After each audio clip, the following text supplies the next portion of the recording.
कया चक्षुरुन्मिलितं येन तस्मै श्रीगुरुवे नमः। श्रीचैतन्यमनोभीष्टं स्थापितं येन भूतले स्वयं रूपकदा मह्यं ददाति स्वपदान्तिकम्। वन्देऽहं श्रीगुरोः श्रीयुतपदकमलं श्रीगुरुन् वैष्णवांश्च श्रीरूपं साग्रजातं सहगण रघुनाथान्वितं तं सजीवं साद्वैतं सावधूतं परिजनसहितं कृष्णचैतन्यदेवं श्रीराधा कृष्णपादान् सहगणललिता श्रीविशाखान्वितांश्च नमो विष्णुपादाय कृष्णप्रेष्ठाय भूतले श्रीमते भक्तिवेदान्त स्वामिनिति नामिने। नमस्ते सारस्वते देवे गौरवाणी प्रचारिणे निर्विशेषशून्यवादी पाश्चात्यदेशतारिणे वाञ्छाकल्पतरुभ्यश्च कृपासिन्धुभ्य एव च पतितानां पावनेभ्यो वैष्णवेभ्यो नमो नमः। नमो महावदान्याय कृष्णप्रेमप्रदायते कृष्णाय कृष्णचैतन्य नाम्ने गौरत्विषे नमः। हे कृष्णा करुणा सिन्धो दीनबन्धो जगत्पते गोपेश गोपिकाकान्त राधाकान्त नमोऽस्तुते। तप्तकाञ्चन गौराङ्गी राधे वृन्दावनेश्वरी वृषभानुसुते देवी प्रणमामि हरिप्रिये। जय श्री कृष्ण चैतन्य प्रभु नित्यानंद श्री अद्वैत गदाधर श्रीवासादि गौर भक्त वृंद। हरे कृष्णा कृष्ण कृष्णा हरे हरे हरे राम राम राम हरे हरे। साधु साधुतादायिन्नाति नीचो च तारक आनमुञ्च कदाचिन्मां प्रेम्णा हृदकण्ठयो स्फुरः।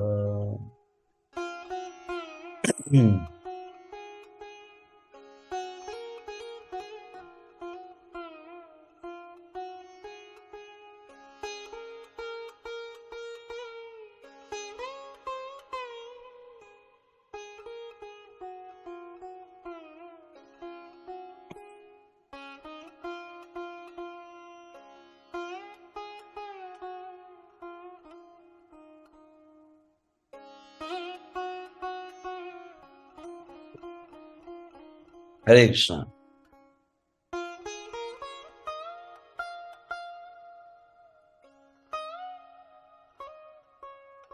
एक बार पुनः समस्त भक्तों का हार्दिक स्वागत है आज के सत्र में। विशेष रूप से यहाँ कार्तिक मास, दामोदर मास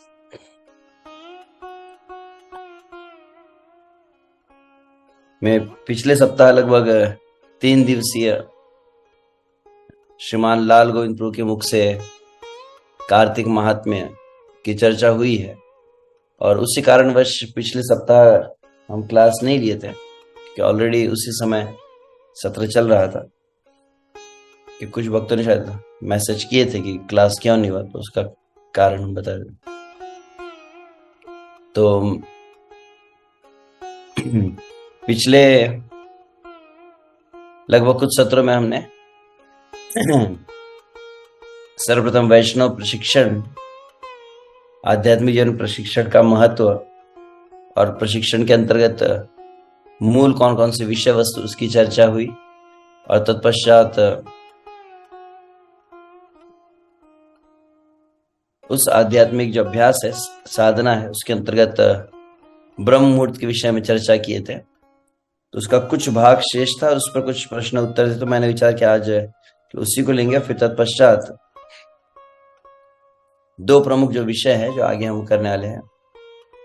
सर्वप्रथम जनरली हम जब युवाओं को प्रशिक्षण देते उसके अंतर्गत एक सीरीज ऑफ टॉपिक्स रहते हैं, जिसके अंतर्गत हम जो कुछ भक्ति का अभ्यास करते हैं उसको करने का प्रयोजन क्या है, क्यों भक्ति की जाती है, क्यों हम जो कुछ क्रियाएं करते हैं, चाहे आप नाम जप करते हो, चाहे आप कीर्तन करते हैं, चाहे आप भगवान की आरती करते हैं, इसके पीछे का जो सैद्धांतिक जो कारण है उसकी चर्चा। और तत्पश्चात मूलतः भक्ति का अर्थ क्या है, भक्ति मतलब क्या है, हम भक्ति कर रहे हैं, भक्ति करना है तो क्या करना है, इन दो विषयों पर चर्चा करेंगे। और उसके उपरांत फिर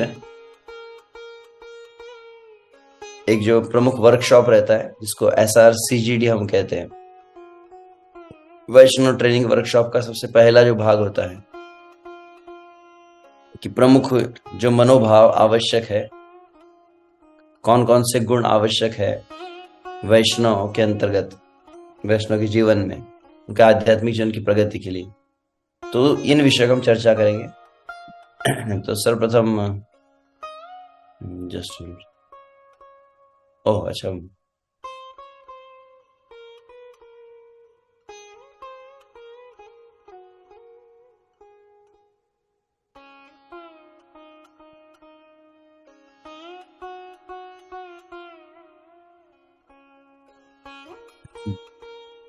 ठीक है। तो जो विषय वस्तु हमारी चल रही थी उसमें कुछ लगभग 2 सेशंस हो चुके हैं। शास्त्र के आधार पे ब्रह्म मुहूर्त का महत्व, और तत्पश्चात फिर अलग अलग दृष्टिकोण से भी हमने समझा कि किस तरह से ब्रह्म मुहूर्त हमारे आध्यात्मिक जीवन का फाउंडेशन है, ये आधार है। और भगवत भक्ति की जितने अंगों का हम अभ्यास करते हैं, चाहे नाम जप हो, चाहे भागवत श्रवण हो, चाहे भगवान की अर्चना हो, चाहे कोई भी भक्ति का अंग हो, वास्तविक वह आध्यात्मिक फल प्रदान नहीं कर पाता है यदि ब्रह्म मुहूर्त का महत्व न रखा जाए, प्रातःकाल की साधना। तो श्रील प्रभुपाद जी की कुछ शब्द को हमने पढ़ा था वैसे, तो एक बार पुनः हम उसी से हम प्रारंभ करके फिर चर्चा को प्रारंभ करेंगे। ये भाग हम ले चुके थे ना, यहां तक हमने पूर्ण किया था कि भक्ति के समस्त अंगों का जो साक्षात्कार या ये जैसे फलीभूत कहना वह होता है विशुभ से प्रातःकाल जब साधना करते हैं। तो इसी के विषय में यह भी हम चर्चा कर चुके थे। श्री जगन्नाथ दास बाबा जी, गौरकृष्ण बाबा जी के शब्दों में कहा जाए, उनके संवाद के अंतर्गत भी वे इस बात को कहे हैं। तो विशेष एक समय वो बताया है जिस समय जो भी मंत्र का अभ्यास जब किया जाता है वहां कैसे सिद्ध होता है। और विश्व से हमारे जितने आचार्यगण हैं, श्रील प्रभुपाद जी ने श्रीमद् भागवत का जो अनुवाद किए हैं, और वहां भी मूलतः इसी समय इसी काल में वे करते थे।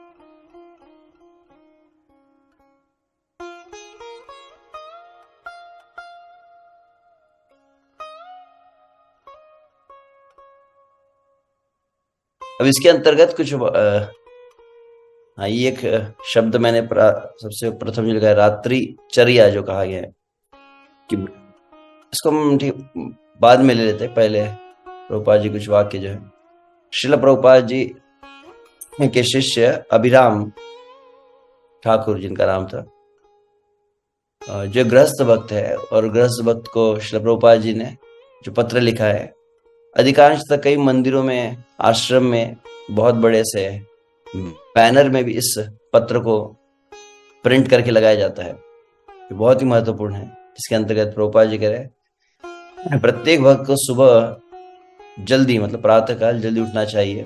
अन्यत्र प्रभुपाद ऐसे स्पष्ट रूप से, one must wake up by 4, स्नान करके मंगला आरती में उपस्थित रहना चाहिए।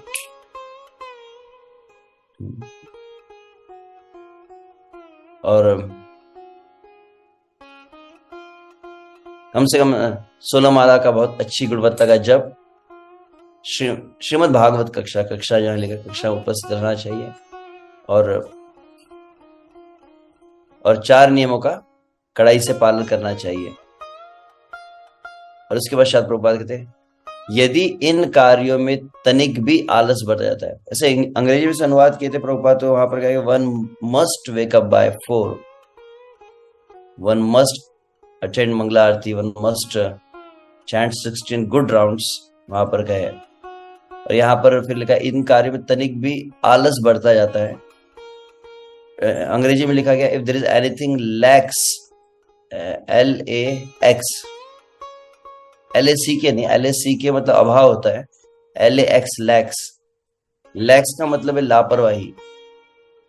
यदि if there is anything lacks in this, Prabhupada लिखते हैं, if there is anything lacks in, then there is no caution of spiritual life। Prabhupada ji का वाक्य है कि आध्यात्मिक जीवन का प्रश्न ही नहीं है।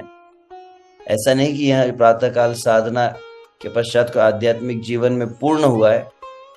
आध्यात्मिक जीवन या आध्यात्मिक भावना चेतना को बनाने का जो मूल धरातल है, वह ये प्रातःकाल की साधना है। और प्रभुपाद का वाक्य स्पष्ट है, या एक तरह से कह सकते हैं हम, श्रील प्रभुपाद जी की भविष्यवाणी, जो इन बातों का कड़ाई से पालन नहीं करता उसका पतन निश्चित है। प्रभुपाद जी हम कह रहे हैं। अब प्रभुपाद जी और भी कुछ पत्र है, हम देखेंगे। यह श्रील प्रभुपाद जी ने 1972 को लिखा हुआ पत्र है। 1972 प्रभुपाद जी पत्र लिखे। इसलिए रूप गोस्वामी ने नियामक सिद्धांतों की इस प्रणाली को पेश किया है, जो मैंने आपको भी सिखाया है। रेगुलेटिव प्रिंसिपल्स जिसे कहा जाता है। ये नियामक सिद्धांत जैसे मंगला आरती के लिए सुबह 4 बजे पहले उठना, प्रतिदिन कम से कम 16 माला जप करना, ग्रंथों का अध्ययन, नगर संकीर्तन के लिए जाना, जहां कहीं हो तो प्रचार में, मतलब कीप योरसेल्फ फुल्ली एंगेज, प्रसाद का वितरण। तो उस तरह भक्ति सेवा के सिद्धांत हमें हमेशा उत्साही बनाकर माया के हमले से बचाने के लिए है। 2 बातें जो है, कई बार भक्त जो प्रश्न पूछते हैं कि हमेशा उत्साही कैसे रहे, तो उस प्रभुपाद स्पष्ट रूप से जो यहाँ कार्य करता है, स्वाभाविक उसका उत्साह प्रतिक्षणम वर्धमानम, जैसे नारद मुनि भी नारद भक्ति सूत्र के अंतर्गत कहे, प्रतिक्षणम वर्धमानम। और दूसरी बात क्या, माया के हमले से बचाने के लिए है ये हमें। यदि हम इन सिद्धांतों का, प्रभुपाद लिख रहे हैं, यदि हम सिद्धांतों का सख्ती से पालन करते हैं तो हम हमेशा उत्साही रहेंगे। और कृष्ण की सेवा के लिए हमारे उत्साह को बनाए रखने वाले ये स्रोत है। This is the source of our enthusiasm. जैसे ही कोई नियमित रूप से उनका पालन नहीं कर रहा, यह निश्चित हो सकता है कि उसका उत्साह धीरे धीरे गायब हो जाएगा। प्रभुपाद लिख रहे हैं।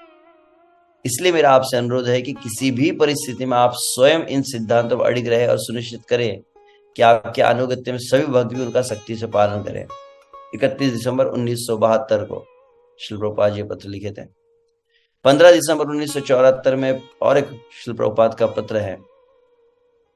मैं आपसे अनुरोध करता हूं कि आप सभी नियामक सिद्धांतों को सख्ती से पालन करना जारी रखें और अपने प्रचार क्षेत्र में मेरे अन्य सभी शिष्यों को भी ऐसा करने के लिए प्रोत्साहित करें। तो विश्व प्रभुपाद किसी लीडर को लिख रहे थे, तो उसने कहा आप स्वयं करें and encourage everyone to follow this. यह सबसे महत्वपूर्ण बात है। जैसे ही कोई नियामक सिद्धांतों का कट्टर पालन को बंद कर जाए, एकदम स्ट्रिक्टली जो फॉलो कर रहे हैं, इसमें अगर थोड़ा अगर ढिलाई कर दी, और उसमें प्रभुपाद ने पूरा लिखा है पत्र में, सुबह 4 बजे से पहले उठना आदि आदि बातें, तो उसका आध्यात्मिक जीवन बाधित होता है। और एक मौका है, वह कभी भी माया का शिकार हो सकता है। कोई विश्व से एक बहुत सुंदर प्रसंग हम सुनते हैं परम पूज्य श्री राधा गोविंद महाराज के मुख से, जहां पर वर्णन किए प्रभु रामचंद्र की कथा को वर्णन कर रहे हैं, जिसमें हनुमान जी माता जानकी की खोज के लिए लंका पहुंचे हैं, और लंका में संपूर्ण रात्रि में देख रहे थे सभी नशे में मत्त है, नशा व्यभिचार आदि में पूरी तरह रत थे आसुरी लोग, और उन सब में वे माता सीता को खोज रहे थे। तो खोजते खोजते उस आसुरी राज्य में, रावण के उस राज्य में, रावण राज्य से कहा जाता है, उसमें भ्रमण करते करते अचानक उन्होंने देखा कि प्रातः काल की वेला थी, लगभग ब्रह्म मुहूर्त का काल था, और उस समय अचानक एक स्थान पर एक भवन में से राम राम राम राम राम राम ऐसे नाम उच्चारण हो रहा था। और उस समय पहले तो उन्होंने विचार क्या किया कि लगता है ये मुझे विचलित करने के लिए, मुझे प्रलोभन देने के लिए ही रावण ने कोई आसुरी माया को यहां पर रखा है। और अगले क्षण वहां पर राधा महाराज कहते, परंतु अगले क्षण के मन में विचार आया, जो आसुरी माया वाले हैं विश्व से कब वो कार्य करते हैं? रात्रि के समय, जो रात्रि का काल होता है ना, जो भी आसुरी तांत्रिक लोग होते हैं, रात्रि का समय, मध्य रात्रि का जो काल होता है, उस समय उनका प्रभाव रहता है, उस समय कार्य करते हैं। कोई मायावी व्यक्ति ब्रह्म मुहूर्त में उठकर नहीं कर सकता है। तो ब्रह्म मुहूर्त का विशेष काल में कोई कर रहा है, मतलब ये प्रामाणिक है। अर्थात महाराज जी कहे, यदि कोई व्यक्ति फेस्टिवल में आता है, जन्माष्टमी कार्यक्रम में आता है, संडे प्रोग्राम में आता है, संध्या के कीर्तन में आता है, नृत्य में आता है, तो वो वास्तविक भक्त है कि नहीं, इसमें प्रश्न चिन्ह हो सकता है कि सही में वो है क्या। परंतु यदि वह प्रातः काल उठता हो बिना चूके नियमित रूप से, तो यह एक मापदंड है कि सही में वो व्यक्ति भक्त है। तो विशेष रूप से जो यहाँ पर कृष्ण मानव प्रशिक्षण भी हम दे रहे हैं, तो सबसे पहले एक तो हम नाम जप के लिए प्रोत्साहित करें, और फिर साथ में एक प्रातः काल की साधना की जो शैली है, जिसको हम कहते हैं मॉर्निंग प्रोग्राम, इसकी ट्रेनिंग दी जाती है। और जैसे ही यह दिया जाता है, विश्व से अनुभव है हमारा, कई बार हम देखे हैं मंदिरों में भी कि कई युवा आते हैं मंदिर में, रविवारी सत्संग में भाग लेते हैं, कभी साप्ताहिक कुछ वीकली मीटिंग्स होती है, यूथ्स के लिए क्लास होती है, उसमें भाग लेते हैं, कांग्रेगेशन के भक्त रहते हैं, और सभी धीरे भक्ति में प्रगति कर रहे हैं। परंतु उसमें से कुछ भक्त जो है, कुछ विद्यार्थी बहुत गंभीरता जब दिखलाते हैं, तो उनके लिए एक विशेष व्यवस्था की जाती है इस्कॉन में।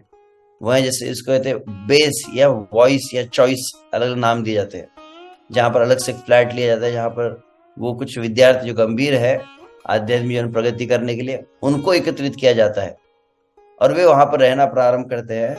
अब विशेष बात क्या देखी गई, जैसे वो वहां पर रहना प्रारंभ करते हैं, 1-2 महीने के अंदर इतने वो गंभीर दिखने लगते हैं, इतनी उनकी प्रगति होती है, लगभग कहा जाए कि नॉर्मल कांग्रेगेशन जो रविवार सत्संग में बाकी जो युवा विद्यार्थी आते हैं, वो 1 साल में जितनी प्रगति करेंगे, लगभग उससे अधिक, 1-2 साल में जितनी प्रगति, उससे अधिक जो प्रगति वह विद्यार्थी मात्र 1-2 महीनों में कर लेता है।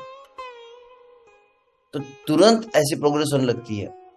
उसका कारण क्या है? तो मूलतः वहां पर 3 कारण है, 3 बातों के कारण आध्यात्मिक प्रगति होती है।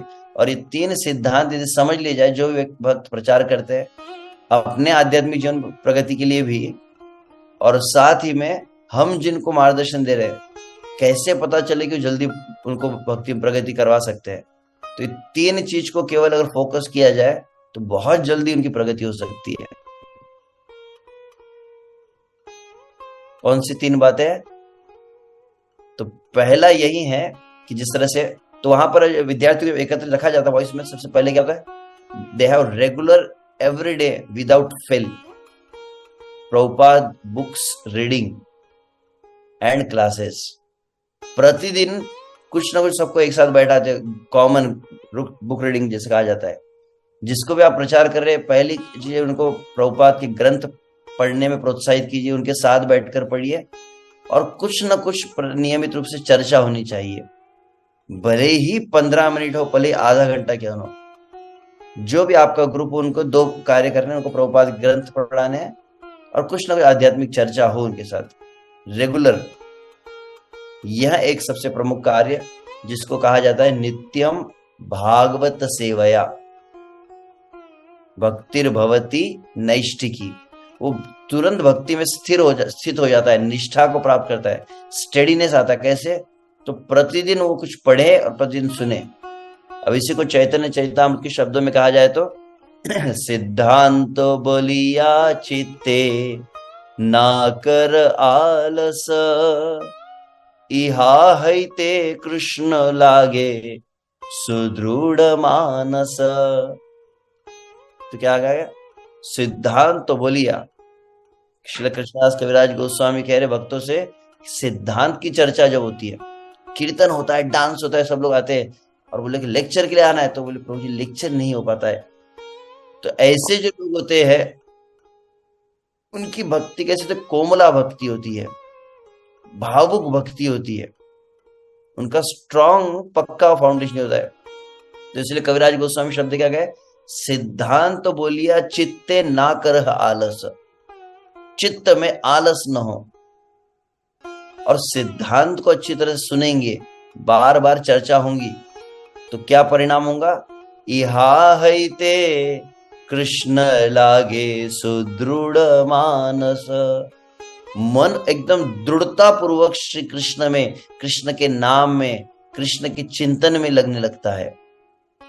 तो अत्यंत आवश्यक बात है यह कि नियमित रूप से जिन भक्तों को मार्गदर्शन दे रहे हैं, पॉइंट नंबर 1, इसमें एग्जैक्ट स्लाइड में आप नोट करके रख सकते हैं, they should study Prabhupada books and every day they should hear something. ऐसी व्यवस्था बनाई जाए। और अच्छा हो कि जो भक्त मार्गदर्शन दे रहे नियमित रूप से, जो आपको भली भांति जानते हो, उनसे सुने। अब मैं जब ऐसा कहूंगा कि नियमित रूप से कुछ सुनना चाहिए, तो क्या होगा? लोग विचार चलो हम यूट्यूब पे चले जाएंगे, और हर रोज हम तो अभी इंस्टाग्राम का रील्स देखते ही है। उस तरह की कृष्ण कथा नहीं कह रहा हूँ। इंस्टाग्राम के वो 1 मिनट का कोई रील देखते हैं, या किसी व्हाट्सएप के स्टेटस पे कोई वीडियो सुन लेते हैं, या यूट्यूब पर इधर उधर देख ले, वह नहीं। जो आपको जानते हैं भक्त, जो आपकी स्तर को जानते हैं, और स्टेप बाय स्टेप क्रमशः जो आपको शिक्षा को प्रदान करते हैं, ऐसी व्यवस्था पहली बात। दूसरी बात, जिन्हें आप चाहते कि तुरंत इंस्टेंट रैपिड प्रोग्रेस जिसे कहा जाता है, कैसे हो? तो दूसरा कार्य जो किया जाता है कि तुरंत उन्हें प्रातः काल उठने के लिए प्रशिक्षित किया जाए, प्रोत्साहित किया जाए, उस तरह का अनुकूल वातावरण। कई जगह पे हम देखे कि जहां पर वो एक ग्रुप बना दिया जाता है और फिर एक दूसरे को रिमाइंडर फोन कॉल करते, प्रातः 4 बजे 3:30 बजे फोन आता है और फिर उठाया जाता है एक दूसरे को। इस तरह की अलग अलग व्यवस्था भी होती है। और तीसरी बात है विशुभ से वॉइस ट्रेनिंग में, why the students progress very rapidly.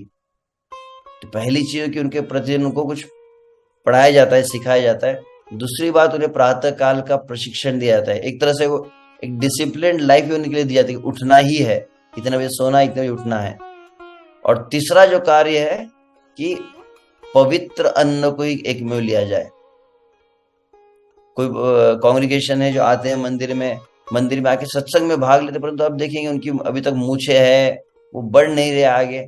तो निश्चित रूप से कारण रहता है कि वह कृष्ण प्रसाद को प्रतिदिन नहीं ले रहे हैं, वो अन्य भी कुछ खाद्य पदार्थ ले लेते हैं जो अभक्ष्य भक्षण जिसे कहा जाता है।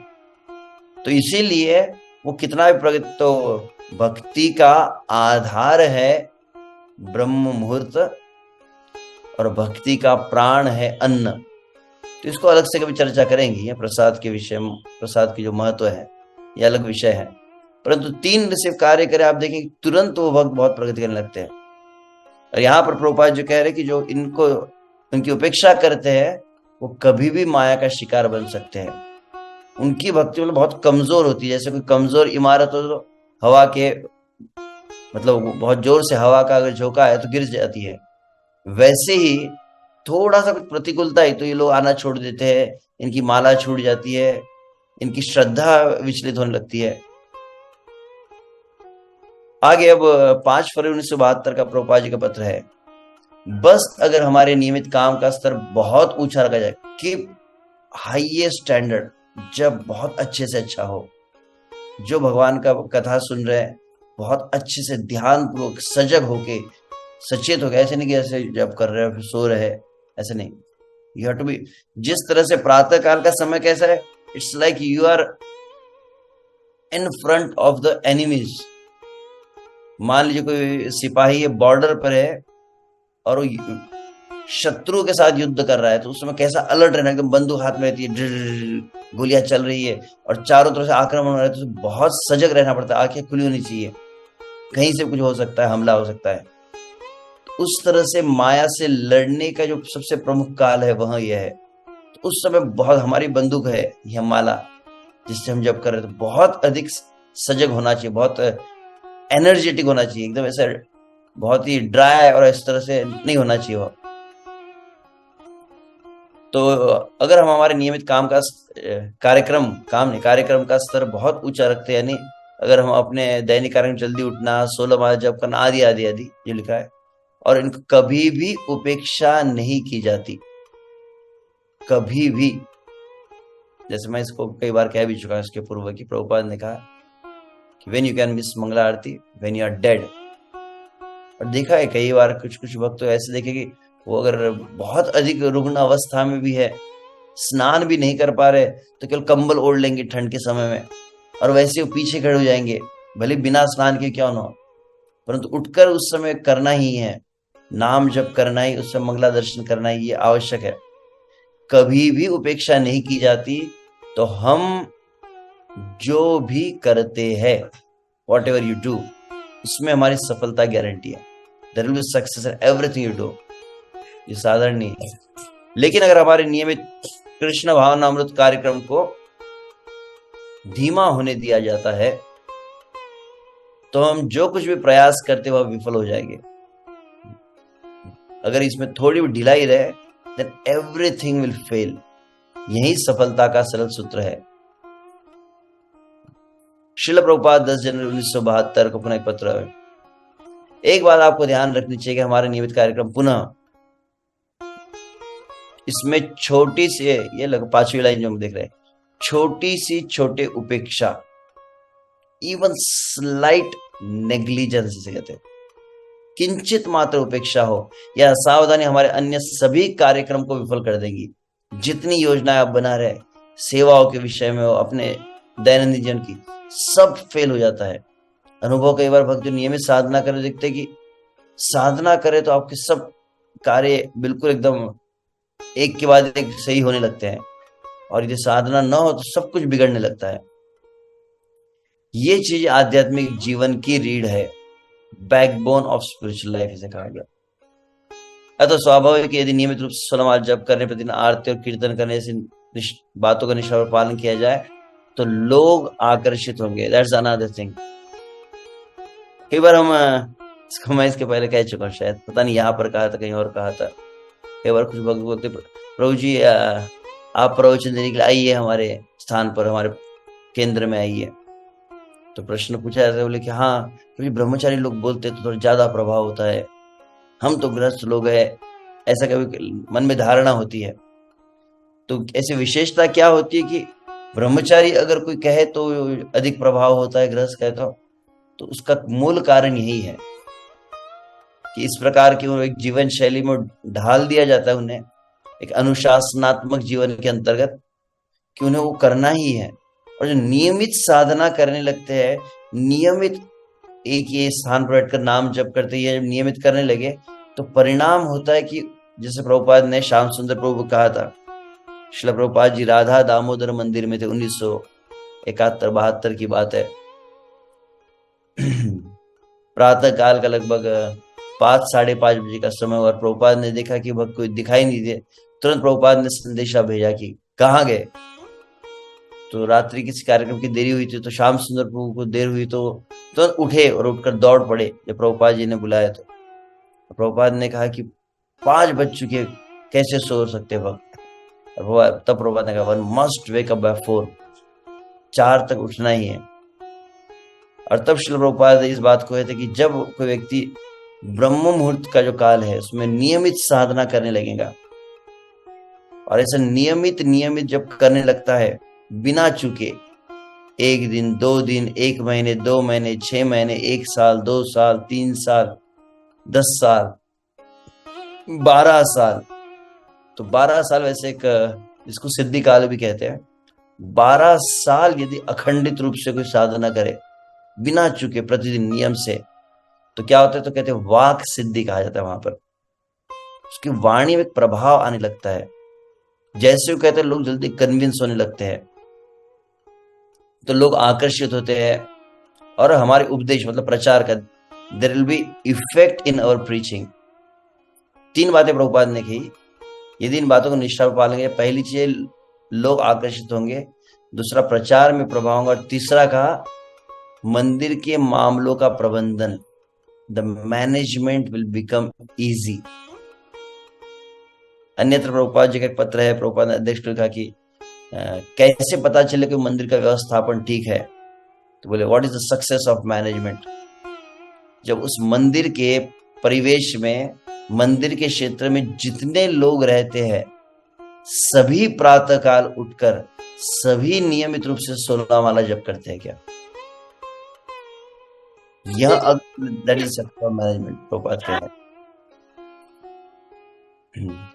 तो पहला प्रभुपाद ने कहा कि आध्यात्मिक जीवन की रीढ़ है, लोग आकर्षित होंगे, प्रचार में प्रभाव होगा, और व्यवस्थापन आपका सफल हो जाएगा, सरल हो जाएगा।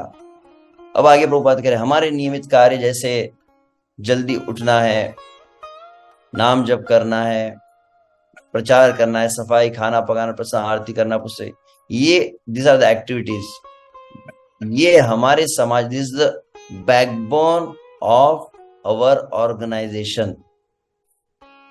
यह जो इतना बड़ा आंदोलन है, इसका मूल सबसे बड़ी रीढ़ क्या है, तो यही है। यदि हम इनके अच्छी तरह से नियमित रूप से अभ्यास करें तो हमारा पूरा कार्यक्रम सफल होगा। यदि हम इन बातों में ढिलाई बरतते हैं या उपेक्षा करते हैं तो हम जो भी प्रयास कर सकते हैं वह सब विफल हो जाएगा। इसलिए बहुत जरूरी है कि आप इन गतिविधियों में अपने मानकों को, अपने स्टैंडर्ड्स को बहुत ऊंचा रखें, तभी आपका उपदेश अर्थात प्रचार मजबूत होगा। It will be very strong your preaching. विशेष से कई बार कुछ भक्तों को हम देखते भी है, कभी आपने सुना भी होगा, ये कई स्थान पर बहुत अधिक प्रचार हो रहा है जहां पर भक्तों की संख्या बहुत अधिक बढ़ रही है। विशेष रूप से कहा जाए इस्कॉन के जगत में कहा जाए, कुछ नाम अधिक प्रचलित है, पूना जैसे कहा जाए, चौपाटी है, से दिल्ली में भी है, काफी भक्तों की संख्या बढ़ रही है। तो जहां कहीं भी, ये मैंने 1-2 उदाहरण दिया, ऐसे कई है स्थान जहां कहीं भी बहुत अधिक प्रचार बढ़ रहा है।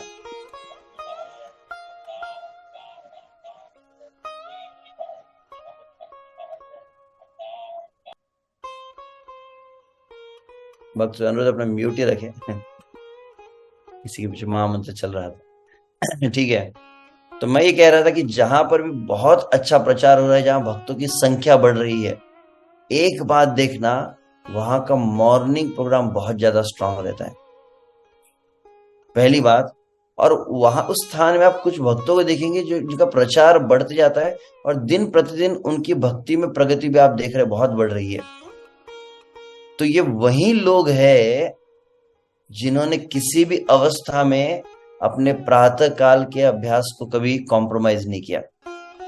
विशेष रूप से हम देखते हैं श्रील प्रभुपाद कृष्ण महाआंदोलन की जब स्थापना की है, प्रभुपाद ने लगभग 5000 से अधिक भक्तों को दीक्षा प्रदान की।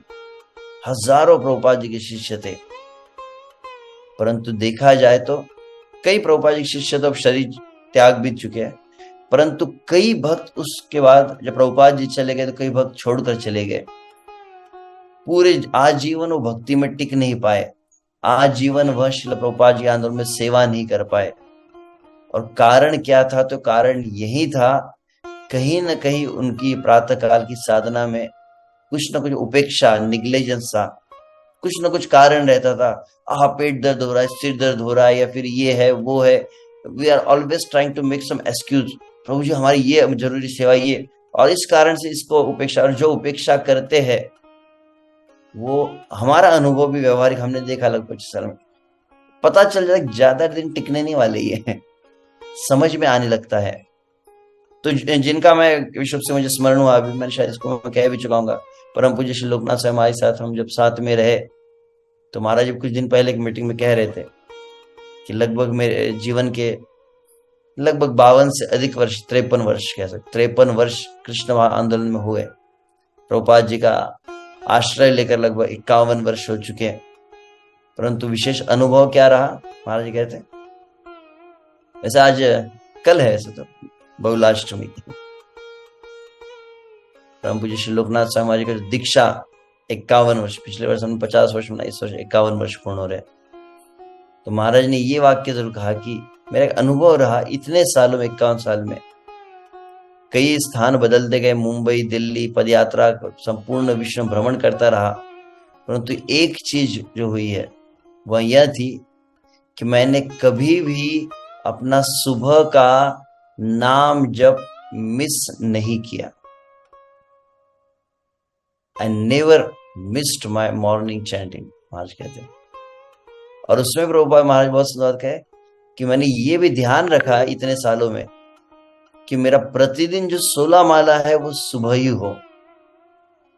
निसंदेह है, महाराज जी जानते हैं, महाराज जी की दैन्यता है। महाराज जी वैसे अन्य समय पर अधिक नाम जप करते हैं, और महाराज जी स्वयं अपना नाम जप बतलाते नहीं है किसी को कितना करते, परंतु हमारे एक मीटिंग में कह रहे थे कि आपकी जानकारी के लिए मैं भी अधिक करता हूं, परंतु बताता नहीं, ऐसे महाराज कहते एक समय कहते थे।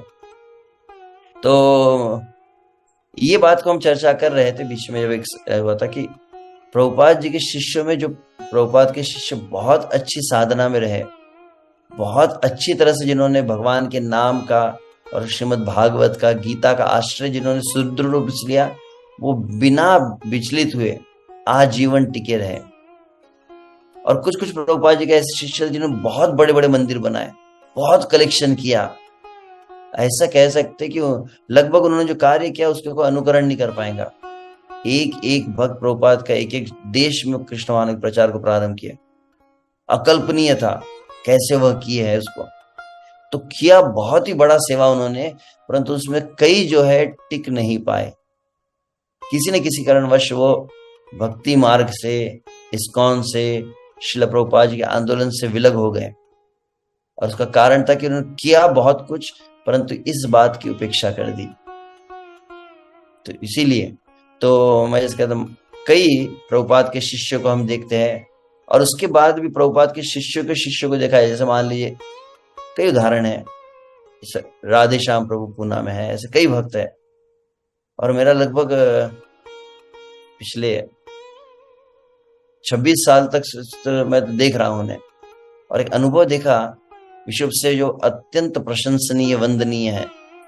उन्होंने कभी भी मिस नहीं किया, जगत के किसी भी कोने में हो, मंगला आरती करना, साथ में बैठकर नाम जप करना, प्रभुपाद जी को पूरा कार्यक्रम वो रहे हमेशा रहते हैं। ये विशेष उनका आदर्श, वो अपने आदर्श से वो सभी को सिखलाते हैं। तो तभी आप तो ऐसे भक्त जो जिनका मैं नाम अभी भी कुछ लिया हो, इनकी प्रीचिंग बहुत ज्यादा इफेक्टिव दिख रही है। तो क्या मतलब वो कुछ विशेष उन्होंने IIT से ग्रेजुएट, इसलिए एग्जैक्ट कौन सी चीज है जिस कारण को पावर आता है कि रिजल्ट्स बहुत जल्दी आते हैं। तो प्रभुपाद ने जो कार्य दिया है उसको बहुत अच्छी तरह से दृढ़ता से पालन कर रहे हैं, उसका यह परिणाम है। 28 दिसंबर 1970 का श्री प्रभुपाद जी का पत्र केवल कोई एकीकृत भक्ति गतिविधि के साथ एक अच्छी तरह से विनियमित मंदिर कार्यक्रम रखने से, मतलब यूनाइटेडली हमारा प्रचार कार्यक्रम सफल होना निश्चित है। देखो वहां पर मैनेजमेंट का हो या फिर स्ट्रॉन्ग प्रीचिंग पिछले पत्र में था, इसमें कहा प्रचार कार्यक्रम सफल होना निश्चित है। नियामक सिद्धांतों का सख्ती से पालन करना आध्यात्मिक जीवन, this is the strength of our spiritual life. और इनकी उपेक्षा की तो सब प्रयास बेकार है। तो जिस तरह से आपने वर्णन किया उस पर चले और कृष्ण निश्चित रूप से आपको आशीर्वाद देंगे। 1970 में, वास्तविक मैंने जैसे कह चुका, 1970 से प्रभुपाद जी ने मॉर्निंग प्रोग्राम स्टार्ट किया था। 69-70 में मंगला आरती वगैरह नियम ऐसा, इस तरह से नाम जप होना चाहिए, तुलसी आरती होनी चाहिए। आई थिंक 68 या 69 में जब प्रभुपाद जी नरसिंह आरती में इंट्रोड्यूस किए थे। तो महत्वपूर्ण बात यह देखना है कि हर कोई 16 माला जप नियमित कार्यक्रम पालन कर रहा है। किसी कर्तव्य के प्रदर्शन में कोई भी व्यवधान निश्चित रूप से किसी की उन्नति में बाधा होगा। थोड़ा सा अगर इसमें कुछ अगर हमने व्यवधान कर दिया तो progress will be checked, progress will be blocked. इसलिए आपको देखना चाहिए हर कोई 24 घंटे कृष्ण की सेवा में लगा रहे। पुनः प्रभुपाद का 16 नवंबर 1970 का आप देखेंगे 70, 71, 72 में प्रभुपाद ने इन सभी वाक्यों को बहुत अधिक कहा है। प्रभुपाद हर लेटर में लगभग इस बात को जोर दे रहे, सब जगह मॉर्निंग प्रोग्राम को एम्फेसिस कर रहे प्रभुपाद। माया हमेशा झांकती है, भक्ति स्तर से हमारी किसी भी चूक का फायदा उठाने को तैयार है। मतलब एकदम जैसे भगवान कहते हैं ना, निकटस्थ माया तारे झापट आता है, तो कृष्ण के एकदम बगल में माया रहती है। She is always alert, always on duty. किंचित मात्र आपका अगर कृष्ण में ढिलाई हुई तो तुरंत पकड़ लेंगी, झपट लेंगी, किसी भी चूक का फायदा उठाने को तैयार है। इसलिए सभी को लगातार जब अध्ययन या सेवा प्रचार में लगे रहना चाहिए। यह संपूर्ण कार्यक्रम आपको कहीं और भटकने से बचाएगा। क्षमा चाहता हूँ, याद रहा यहाँ वृंदावन है तो यहाँ पर तो कहीं गाड़ी, कहीं साउंड बज रहे, तो कहीं अलग अलग चल रहा है। माया और कृष्ण हमेशा साथ साथ है, या तो कोई कृष्ण की सेवा कर रहा है या माया की सेवा कर रहा है। श्रीला प्रभुपाद का पत्र 23 दिसंबर 1972 का, जिसके अंदर प्रभुपाद कह रहे हैं, और अगर आप बस हमारे मानक कार्यक्रम पर चलते हैं, इसका मतलब है keep the follow the standards. रोजाना 16 माला जप करना, जल्दी उठना, मंगला आरती में भाग लेना, जैसे अगर यह कार्यक्रम है सभी भक्तों के बीच में शक्ति बनाए रखे तो वे शुद्ध रहेंगे। दे विल बी प्योर, उनके उपदेश शुद्ध है। They will be pure, their preaching will be pure. और स्वचलित रूप से प्रभुपाद कहते हैं, automatically you will get the leaders, you will get the management done, you will get the funds. सब कुछ बैठे बैठे कृष्ण करेंगे। जैसे विश्व से प्रभुपाद एक श्लोक को प्रयोग करते ना, अनन्य चिंतयन्तो माम ये जना परिपासते तेषाम नित्याभियुक्तानाम योगक्षेम वहाम्यहम्। योगक्षेमम, भक्त के श्री कृष्ण की सेवा के लिए जो कुछ आवश्यक है श्री कृष्ण सब व्यवस्था करते हैं। अगर आप सुदृढ़ रहते इसमें तो इस तरह से प्रभुपाद जी के यहाँ ऐसे कई वाक्य है। दिस इज द सब्सटेंस, आध्यात्मिक सार। और ये अगर चला गया तो केवल बातें रह जाएंगी। तो इस तरह से प्रभुपाद जी ने जो बातें कही, तो एक डॉक्यूमेंट में इसमें शेयर करना चाहता था। ओके, आशा करते आप देख पा रहे होंगे।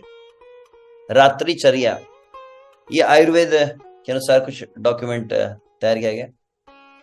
इसे पढ़कर थोड़ा समझने का प्रयास करेंगे कि हमने अब समझ तो लिया है कि प्रातः काल उठना है, प्रातः काल उठ के साधना करना है, परंतु कई वक्त प्रभु जी प्रैक्टिकली हो नहीं पा रहा है। हम गृहस्थ जीवन में ऐसा कुछ बातें कहते हैं। पहली बात ध्यान रखनी चाहिए, कृष्ण भावना में प्रगति करना सभी भक्तों का कर्तव्य है। आप कौन से शरीर में है, आप कौन से स्थान पर है, आप कौन से आश्रम में है, क्योंकि जीवन का अंतिम अवस्था किसी भी समय आ सकती है। और उस समय यह एक्सक्यूज नहीं चलेगा कि यमदूत आ गए तो कहेंगे प्रभु जी इस बार तुम हम गृहस्थ थे, इसलिए इस बार माफ कर दीजिए, अगली बार हम सन्यासी बनेंगे तब हम भक्ति अच्छे से करेंगे। या कोई कहे कि मैं स्त्री थी, मैं पुरुष नहीं बन पाया तो मैं इतनी भक्ति नहीं कर पाई। एवरीवन हैज टू, एग्जाम के पेपर के लिए सभी को एक तरह से तैयारी करनी है, तो हमारी तैयारी सभी को एक समान करनी है, तो सभी को आवश्यक है। यह कहीं मन में धारणा न हो कि इतना सा बातें सुन रहे, प्रभु जी आप मंदिर में रहते हैं, आपको क्या है, आप जल्दी सो जाते हैं, आपको दिन में सोने मिलता है, ऐसी कुछ बातें कुछ कह सकते हैं। ऐसा नहीं है, सभी लोग कर सकते हैं बहुत आसानी से। और यहाँ तक कि अब क्या कहा जाए, हमने तो कई गृहस्थों को देखा है जो प्रातः काल, इतना तो शायद आप समझ न पाए, 3 बजे 2 बजे उठकर भी साधना करते हैं। ऐसे कुछ हम गृहस्थ भक्तों को देखे जो प्रातः काल 1:30 बजे उठते हैं और उस समय उनकी साधना होती है। तो उतना तो नहीं, परंतु कम से कम प्रभुपाद जैसे कहते हैं कि 3, 3:30 या मैक्स 4 कहा जाता है, 4 तक उठना ही चाहिए। परम पूज्य भक्ति विकास महाराज जी का मैं सुन रहा था उद्बोधन, उसमें उन्होंने बात को कहा, the last point is 4 AM। तो बहुत समय पहले नहीं, बिजली का आविष्कार से पहले, विश्व से पहले का जो समय था, जब बिजली का आविष्कार नहीं था, प्रकृति के साथ में ही समस्त जीव, यहाँ तक कि मनुष्य भी चलते थे। जब सूरज डूब जाता और आखिरी मोमबत्ती जल जाती थी तो मनुष्य बिस्तर पर चले जाते थे, इसलिए लोग प्रकृति के लय के साथ अधिक रहते थे। हालांकि आज लोग प्रकृति से अधिकाधिक कटते जा रहे हैं, जिससे कई बीमारी। तो हमने इस बात को चर्चा कर चुके कि आयुर्वेद भी इस बात को कहता है कि 2 औषधि कौन सी है, तो कहते हैं ब्रह्मचर्य और ब्रह्म मुहूर्त, जो सभी रोगों का नाश करती है। तो यहाँ पर हम देखेंगे इस दिनचर्या होती है, दिनचर्या समझा, दिनचर्या शब्द आपने सुना होगा, वैसे यहाँ पर शब्द है रात्रिचर्या। आयुर्वेद के अनुसार, आयुर्वेद में हम एक दिन की दिनचर्या का अभ्यास करते हैं जो सुबह 6 बजे से शाम 6 बजे तक होती है, और इसे क्या कहते हैं, दिनचर्या। इसी प्रकार हमारे पास एक रात्रिचर्या भी जो शाम 6 से सुबह 6 बजे तक होती है, इसको क्या कहा गया, रात्रिचर्या। तो सुबह अगर उठना है तो लगभग शाम को सूर्यास्त के समय से आपको प्रिपेयर करना पड़ेगा अपने आप को। You have to mould in such a way, आपको अपने जीवन को ढालना होगा, जीवन की प्राधान्यताओं को इस तरह से आपको बदलना होगा जिससे आपका वह साधना ठीक हो पाए। उसी संबंधित कुछ बातें हैं। रात्रि के समय की उचित व्यवस्था सुनिश्चित करती है कि हम जल्दी उठ सके और दिन की शुरुआत ऊर्जा से भरपूर कर सके, एकदम एनर्जेटिक हो। यह जानना महत्वपूर्ण है कि दिन वास्तव में शाम से पहले शुरू होता है। हमारा दिन जो है सुबह 4 बजे प्रारंभ नहीं होता है, हमारी साधना जो है सुबह 3 या 4 बजे प्रारंभ नहीं होती है, साधना प्रारंभ होती है संध्या में 6 बजे। अगर संध्या का समय आपने चूक गए तो अगले दिन आपका रिएक्शन आपको मिलना ही है। If you are not alert enough to focused in your evening, तो सुबह आप पूरी तरह से सजग नहीं रह पाएंगे, अलर्ट नहीं रह पाएंगे, एकदम एक्टिव नहीं रह पाएंगे, एनर्जेटिक नहीं रह पाएंगे। यह जानना महत्वपूर्ण है कि दिन वास्तव शाम पहले शुरू होता है, क्योंकि शाम को हमारी पसंद यह निर्धारित करती है कि हम सुबह कैसा महसूस करते हैं। या दूसरे शब्दों में कह सकते हैं, जैसे कहा जाता है कि निद्रा क्या है, निद्रा को कहा जाता है मृत्यु। निद्रा को ही एक नाम से मृत्यु कहा गया है। और जैसे गीता में भगवान कहते हैं, यम यम वापि स्मरण भावम त्यजन्त्यन्ते कलेवरम, कि मृत्यु के काल में जैसी चेतना के साथ जीव शरीर को त्याग करता है, अगला शरीर उसी चेतना के साथ उसे प्राप्त होता है, उसी चेतना के आधार पे।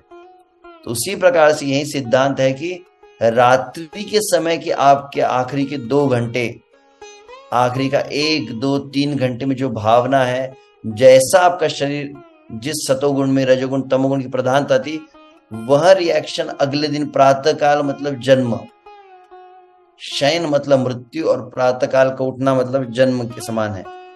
तो वही भावना सबसे प्रधान रहती है। आइए, तो उसी को यहां पर चर्चा किया जा रहा है। रात्रि को 3 अवधियों में विभाजित किया गया है। शाम 6 बजे से रात्रि 10 बजे कफ का समय कहा गया है, 10 से 2 को पित्त का समय कहा गया, और 2 से 6 को वात का समय कहा गया है।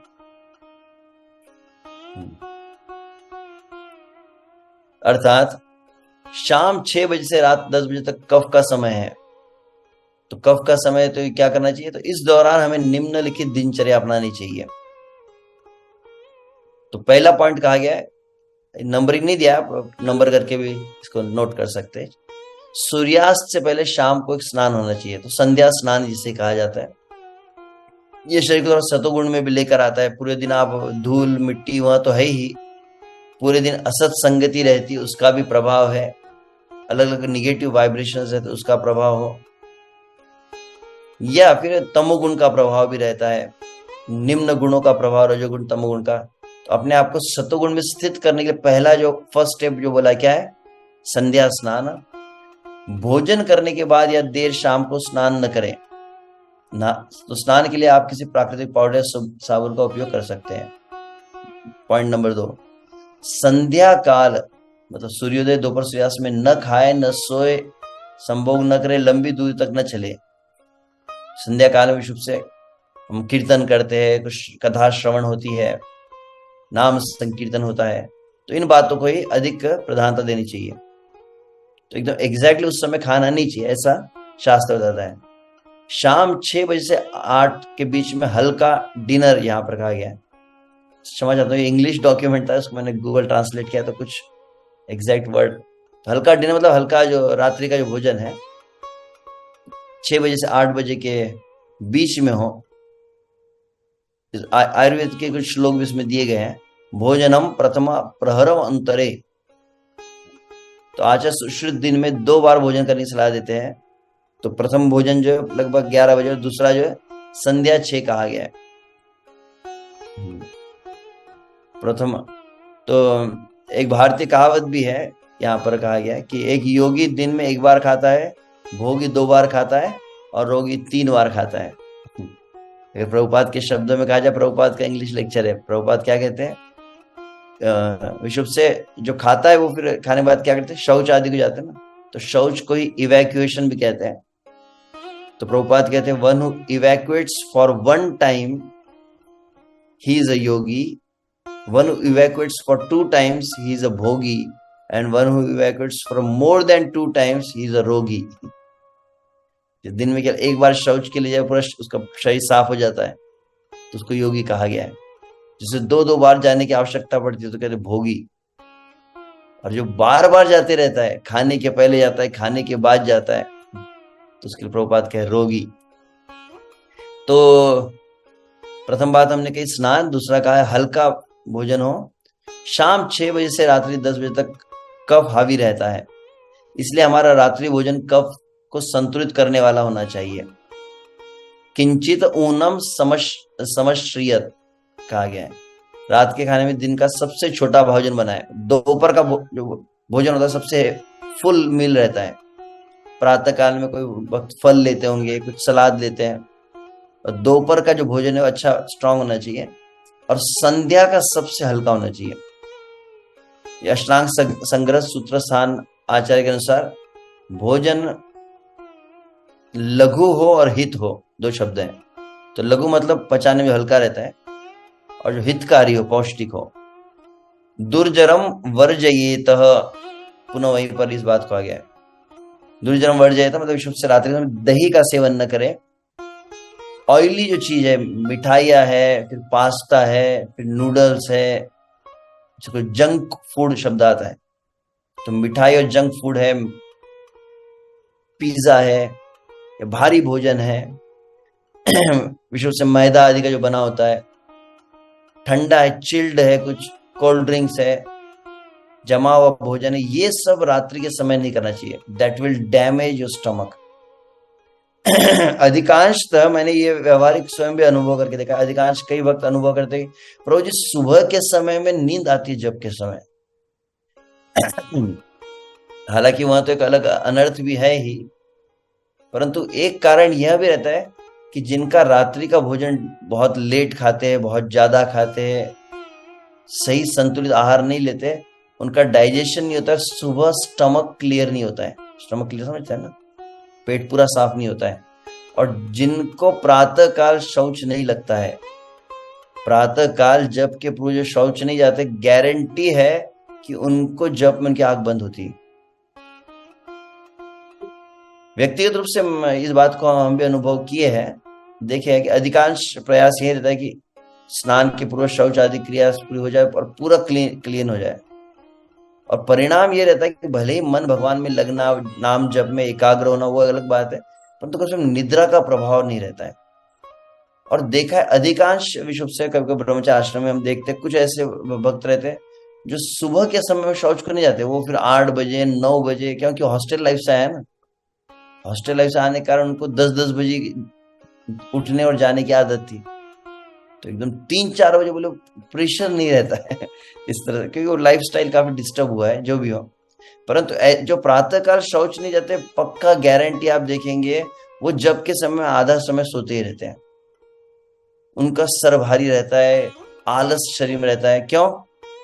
जिस प्रकार से मान लीजिए आप कुछ भोजन को आप ऐसे बर्तन में रख दे और खुला पड़ा रहे, रात्र भर पड़ा रहे, तो क्या होता है, धीरे धीरे भोजन सड़ने लगता है, उसमें बदबू आदि दुर्गंध आने लगता है। तो वैसे ही जिस भोजन को आप ग्रहण करते शरीर में अगर रखे और यदि हम शौच आदि न करें तो वो सड़ जाता है, एक तरह से वो धीरे धीरे डिके होना प्रारंभ हो जाता है। और परिणाम क्या हो जाता है, जब वो सड़ा हुआ अन्न शरीर में रहता है, शरीर पूरी तरह से तामसिकता से युक्त हो जाता है, तो तमोगुण शरीर में रहता है बहुत अधिक। जो शौच नहीं जाते उनका तामसिक शरीर कहा जाता है, तो इसलिए वह उनको आलस आदि फिर काफी रहता है। अब यहाँ पर पचने में हल्के भोजन के कुछ उदाहरण है, मूंग दाल, पकी हुई सब्जियां, खिचड़ी रहती है, सूप रहता है, ऐसी कुछ बातें होती है। सुनिश्चित करें कि आप सोने से पहले भोजन पचा सके। तो आइडियली वैसे कहा जाए तो एटलीस्ट आप सोने के मिनिमम, ऐसे 3 घंटा श्रेष्ठ है, मिनिमम 2 घंटे तो हो। तो मान लीजिए 9 बजे यदि कोई शयन करा तो 7 बजे तक होना चाहिए अंतिम जो भोजन है। और उसके पश्चात फिर लगभग सोने से आधे घंटे पहले कहा जाता है, ऐसे तो आधा पौन घंटे पहले गर्म दूध यहाँ पर कहा गया है। ये बहुत आवश्यक है आपके शरीर को सात्विकता प्रदान करने के लिए। रात के खाने के लिए गर्म दूध का एक आदर्श विकल्प है। इस तैयार करने के लिए संरक्षित गाय के दूध को 3 बार उबाले। अब ये विशेष मैं यहाँ पर इसी में पढ़ा, पहले मैं नहीं जानता था। इसमें कहा गया कि जब दूध लेते दूध कम से कम 3 बार उबालना चाहिए और फिर अंत उसमें थोड़ी सी पिसी हुई ताजी हल्दी और हल्दी पाउडर लगा, आसान होता है। और दूसरी पद्धति कभी कभी दूध को घी के साथ भी लिया जाता है, तो घी भी चलता है। वह आपके पाचन को बहुत पाचन शक्ति काफी इंप्रूव होती है और बहुत अधिक स्वास्थ्य रहेगा, मुखमंडल तेज आदि रहता है। गाय का दूध विशुद्ध से, जो पैकेट का भी नहीं कह रहा हूं, तो ये अलग विषय है कि कैसे इसको बहुत महत्व दिया गया है कि गाय का दूध ही होना चाहिए, जो बहुत आवश्यक है आध्यात्मिक जीवन प्रगति के लिए।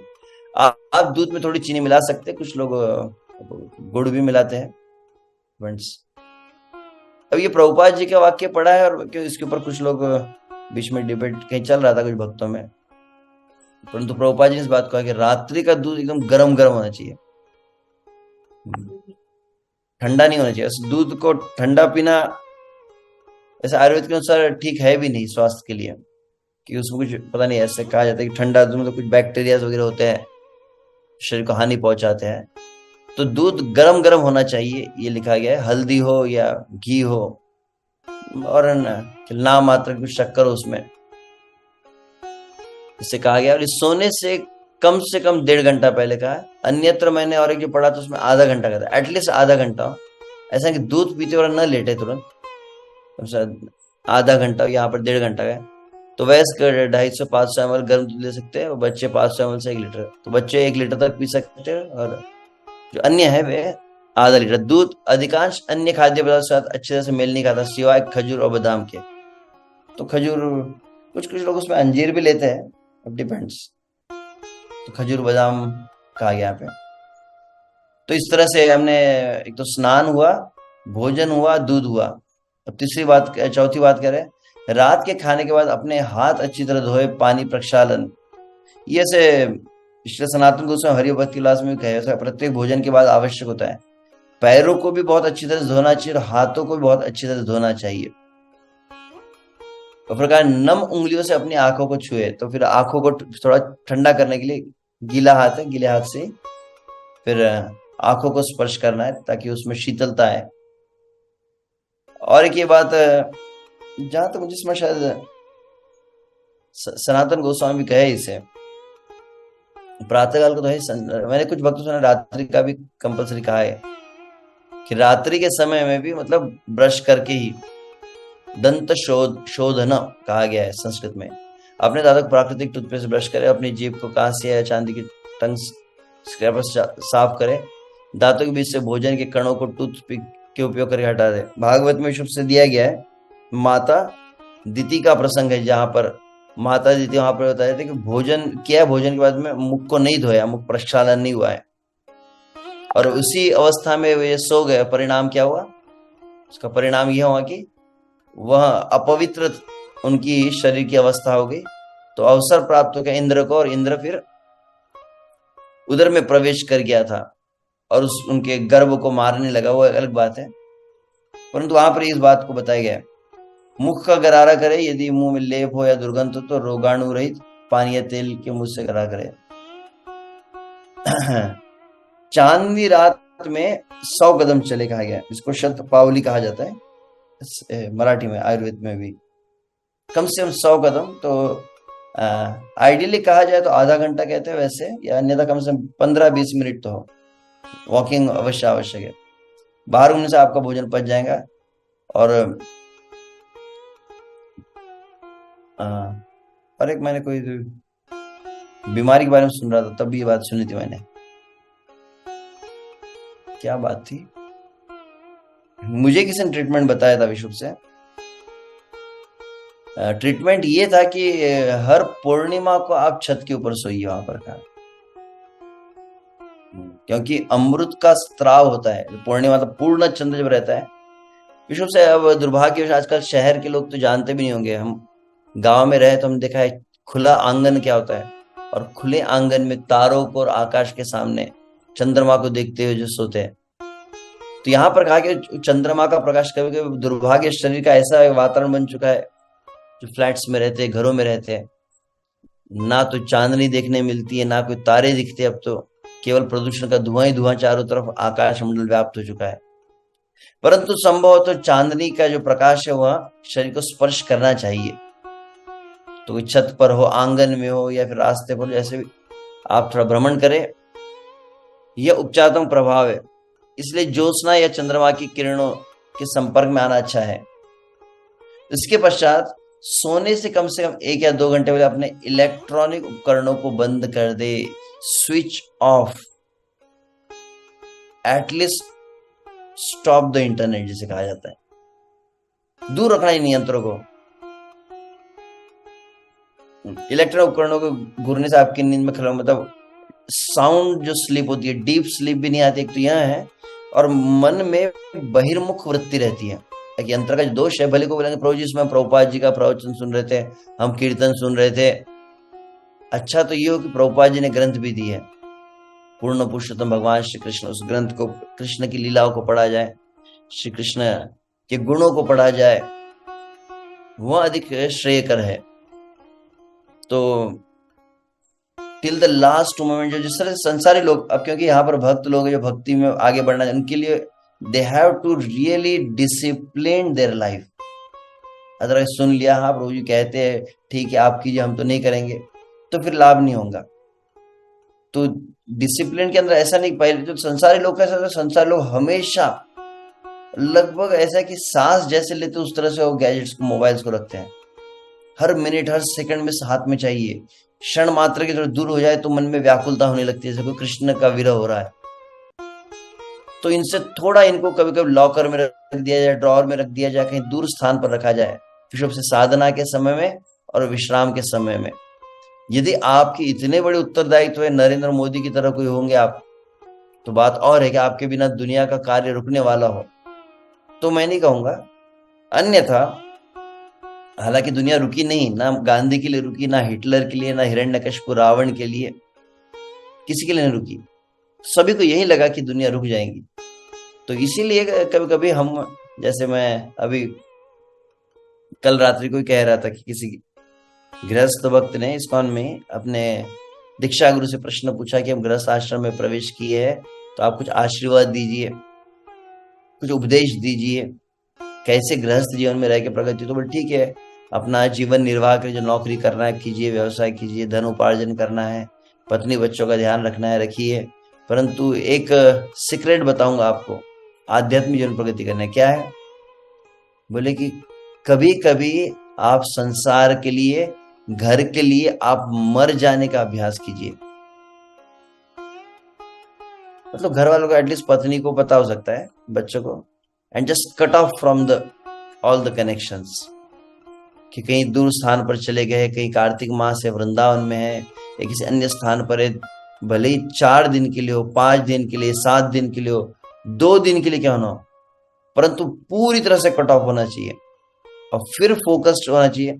तो ये बहिर्मुख वृत्ति को सबसे ज्यादा यदि बढ़ाया है वर्तमान में, जिसको कहते हैं the age of mass distraction. प्रत्येक क्षण इतने वीडियो, ये वो, ये मतलब संसारी इतने रूप परोसे जा रहे हैं, संसार के इतने विषय परोसे जा रहे हैं कि मन बहुत अधिक संसार भटक रहा है। तो मन को सतोगुण में सबसे पहली चीज है कि इस यंत्र को दूर रखा जाए अपने से। उसके पश्चात कह रहे प्रभु के प्रति कृतज्ञता प्रार्थना का अभ्यास करें, दिन के दौरान हुई सभी चीजों के लिए भगवान को धन्यवाद दें। विषय से यहाँ पर कुछ ऐड करेंगे, ये तो आर्टिकल किसी डॉक्टर के द्वारा आयुर्वेद में लिखा गया है, जो आयुर्वेदिक वैद्य है, परंतु हमारे लिए यहाँ पर जो विषुप से हम ऐड कर सकते हैं कि आवश्यक से नीचे भी दिया गया है, किताब पढ़े या ध्यान करें। विषय से पूर्ण पुरुषोत्तम भगवान श्री कृष्ण की लीला, श्री कृष्ण की माधुरी, लीला माधुरी, रस माधुरी, वेणु माधुरी, रूप माधुरी आदि का वर्णन को पढ़ना आवश्यक है यदि श्री कृष्ण का स्मरण करते हुए नाम जप करना है। तो प्रभुपाद जी ने इस चीज को बहुत नियम बनाया था कि प्रत्येक मंदिर में क्या होता था कि रात्रि के समय सभी भक्त एकत्रित होते थे एक स्थान पर, सब सेवा में बैठा, और सभी एक साथ मिलकर एक एक गिलास सबको दूध दिया जाता, सब दूध पीते, और बीच में एक भक्त बैठ जाता था और वहां बैठकर पूर्ण पुरुषोत्तम भगवान श्री कृष्ण ग्रंथ को पढ़ता था, जोर जोर से सभी सुनते थे ध्यान से 15-20 मिनट के लिए। तो इस तरह से कुछ श्री कृष्ण की ग्रंथों को पढ़ा जाए, कुछ भगवान की लीला है, बहुत अधिक too much philosophical discussion should not be there before sleep, ऐसा कहा जाता है। बहुत बड़ी एकदम तत्व की सैद्धांतिक बात नहीं करते, सहज कृष्ण की लीलावधि का स्मरण, अच्छी रोशनी वाली जगह किताब पढ़े, ध्यान करें, से मन शांत होगा और आपकी अच्छी नींद आएंगी। मंत्र ध्यान विशेष रूप से सहायक है। तो मंत्र ध्यान मतलब विशेष रूप से सोने के पूर्व कुछ माला की जा सकती है। अब और एक रिकमेंड किया, अगर आप प्राणायाम का योग भी कर सकते हैं, उसी तरह जैसे हम सुबह सूर्य नमस्कार करते हैं, हम शाम को चंद्रवांग नमस्कार कर सकते हैं।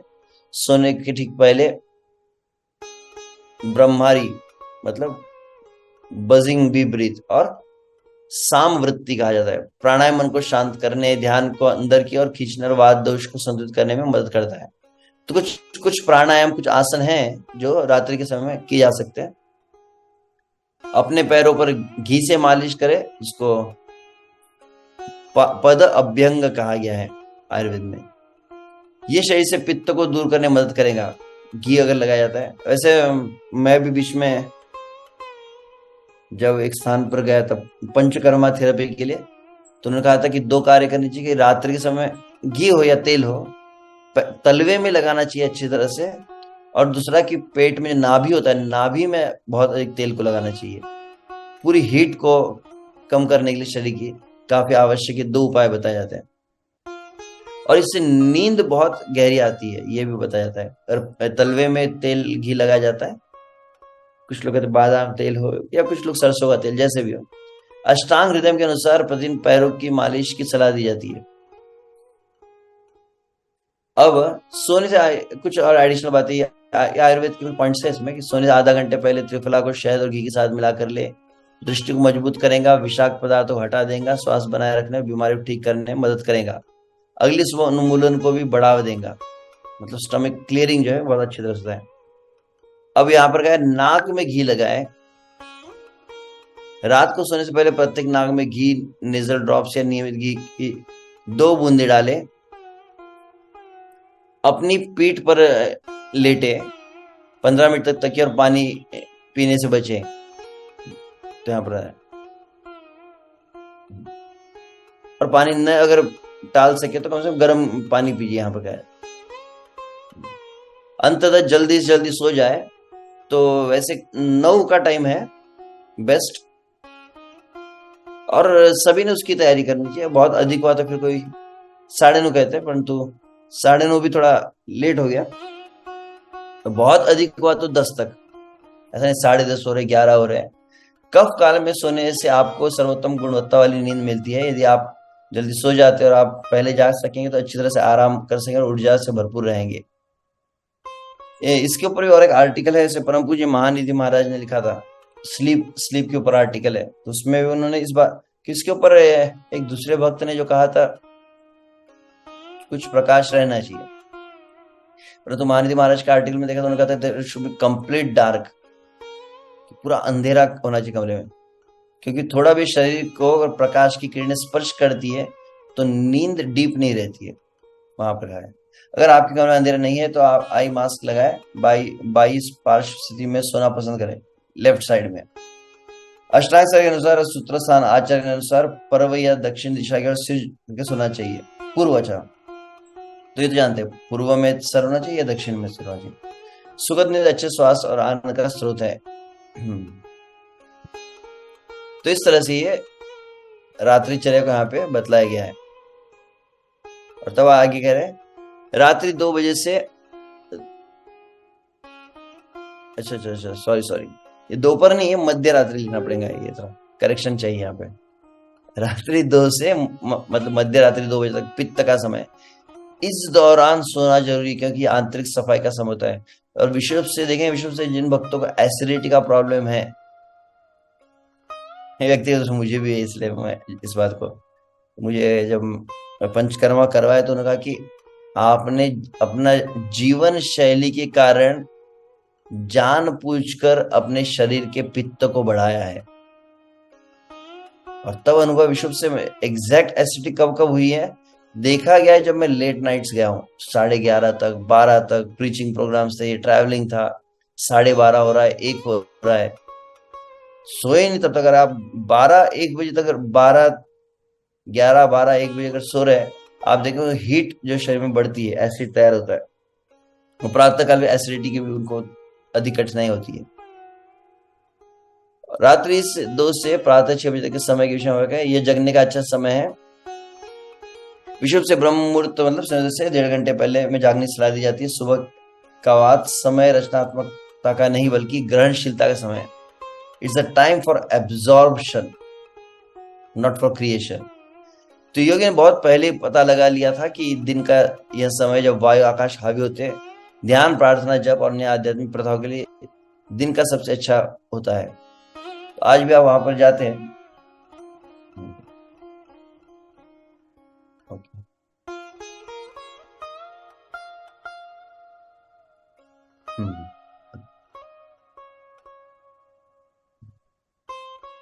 तो इन प्रथाओं को धीरे धीरे लागू रखिए।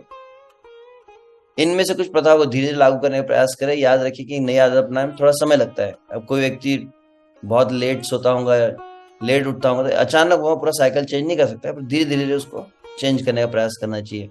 कोई अगर 9 बजे उठता था, धीरे 8 पर आए, 8 से 7 पर आए, 7 से फिर 6 तक आए, 6 से 5, 5 से 4 तक आने का प्रयास करें। और उसी प्रकार से रात्रि का भी टाइम चेंज करना पड़ेगा। अब इसमें कोई गृहस्थ भक्त हो गया कि हमारा बिजनेस है, हमारा जॉब है, तो दैट्स योर पर्सनल थिंग। हमारे जीवन की प्राधान्यता श्री कृष्ण की भक्ति है। जो भक्त आएगा हमसे इस बात को समझ जाते हैं। तो अपने जीवन में कुछ चीजें है कि आपको अपना ऑक्यूपेशन, बिजनेस, जॉब अगर मजबूत बात और है, परंतु फिर भी प्रयास करें तो इन सब चीजों को मेंटेन करने की कोशिश करें। तो इस तरह से यह रात्रिचर्या आर्टिकल पूर्ण हुआ। हरे कृष्णा कृष्णा कृष्णा हरे हरे, हरे राम राम राम हरे। इसलिए ब्रह्ममुहूर्त उठकर ध्यान योग करना भोज न समझे मनुष्य होने का उपहार समझ अपनाए और अमृत वेला का पूर्ण लाभ उठाए। इस तरह से हमारा यह चर्चा पूर्ण हुई। हरे कृष्णा कृष्णा कृष्णा हरे हरे, हरे राम राम राम। तो अब किसी को प्रश्न हो इस विषय पर तो यस, श्रुति शर्मा। हरे कृष्ण प्रभु जी, दंडवत प्रणाम। प्रभु जी, मेरा प्रश्न ये था कि हमने अभी बात करी ना कि ब्रह्म मुहूर्त में उठना चाहिए, तो मैं कुछ वक्त से 3 बजे उठ रही थी। तो अगर मैं 3 बजे उठूं तो 5:30 तक मेरे 16 माला सुबह ही हो जाती। पर मुझे डांटा गया और घर पे बोला गया कि 3 बजे नहीं उठना, 4 बजे उठना, क्योंकि 4 बजे के पहले का जो वक्त होता है ना, उस वक्त नेगेटिव एनर्जी बहुत एक्टिव होती है और असुरी शक्तियां बहुत ज्यादा होती है, और भगवान भी 4 बजे उठते, ऐसा कहा गया। तो क्या ये सच है क्या? जो आपको कह रहे, ये अलग एक विषय है एक्चुअली। अब इसको मैं अभी कहना नहीं चाहूंगा। एक हम जनरल यूथ में एक सेमिनार देते हैं, art of dealing with parents and family members and relatives those who are not the devotees. आप अगर ऐसे परिवेश में रहते जहां पर भक्त न हो, परिवार के जो सदस्य है, आपके माता पिता हो या आपके संबंधी हो, तो उस समय कैसे रहना चाहिए। तो पहली बात है, अनुभव जो देखा गया कि विश्व से उनको अधिक प्रचार तो हमें करना नहीं है। और यह साधना का जो भी मैंने जो मापदंड आपको बताया, जनरली संसारी लोग इसको कभी डाइजेस्ट नहीं कर पाएंगे और फिर कई चीज बताएंगे। और यहाँ तक डॉक्टर कहते हैं नहीं प्रभु जी यह ठीक नहीं है, एकदम इतना जल्दी उठना ही है।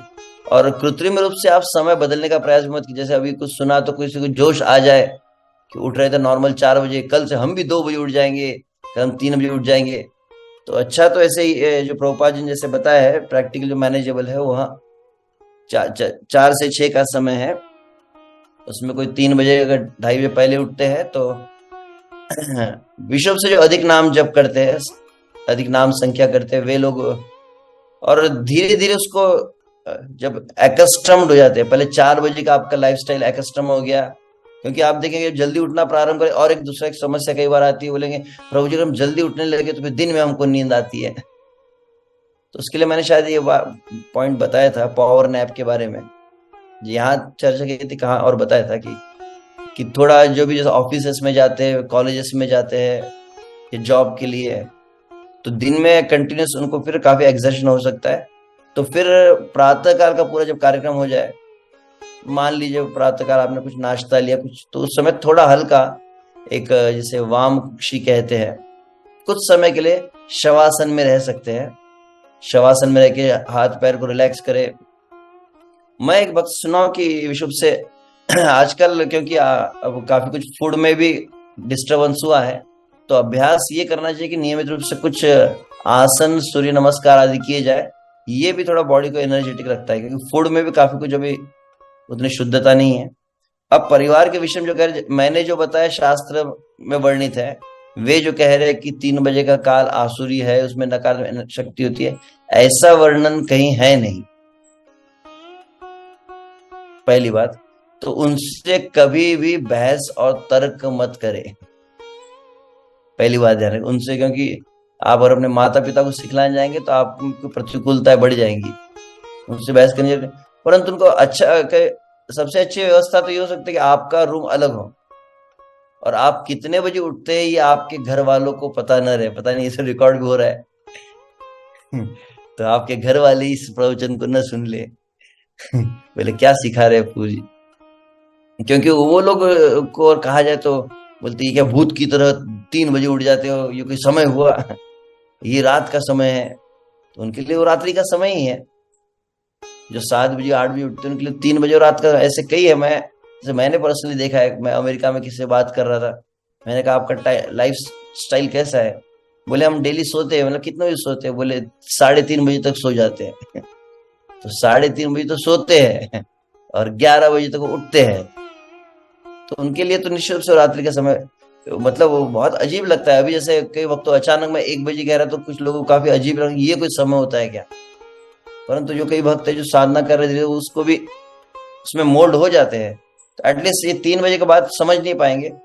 पता नहीं यहाँ पर शायद, जैसे मैं अपने घर में पर्सनली मैं जब करता था, जब मैं कॉलेजेस में था, यहाँ पर घर वाले भी होंगे तो कोई आपत्ति नहीं है सुनने में, अभी तो काफी समय हो चुका है, कि मैं प्रातः काल उठ जाता था। किस लिए? तो मुझे पढ़ाई करनी है, यह बहाना बना के उठता था। सुबह के समय बहुत अच्छा याद होता है।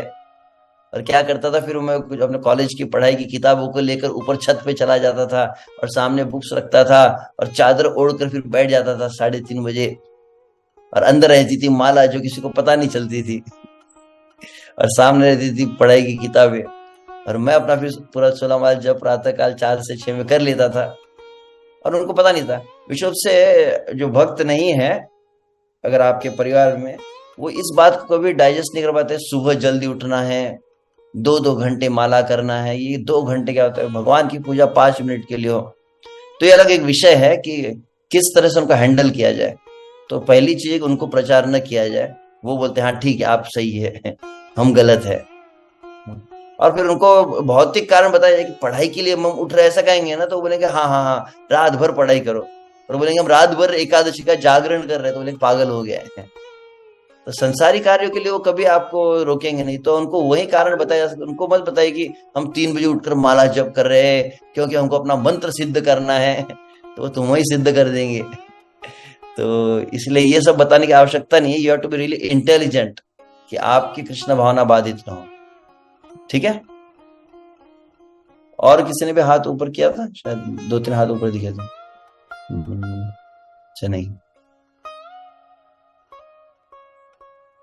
और किसी को प्रश्न इस विषय संबंधित? सुमंगल सखा प्रभु,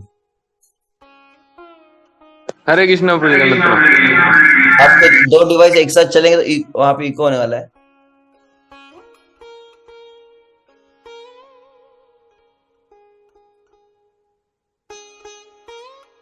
एक के वॉइस को आपको डिस्कनेक्ट करना पड़ेगा।